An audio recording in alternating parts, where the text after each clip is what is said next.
بالنسبة لي ده المشروب الرسمي للشتا، طعمه دفى في كوباية واحدة. يلا نشوف المكونات والطريقة بتاعتنا.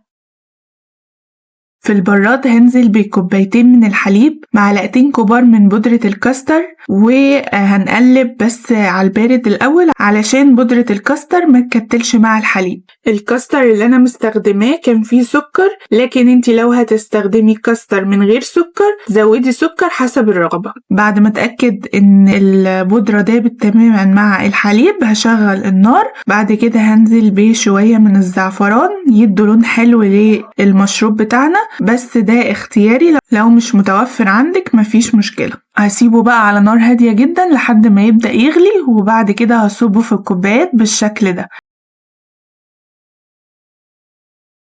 زينته من فوق كده بشوية من الفول السوداني أو المكسرات حسب الرغبة، وحطيت كمان شوية من الزعفران، والمشروب كده بقى جاهز معانا. جربوه، متأكدة إنه هيعجبكم.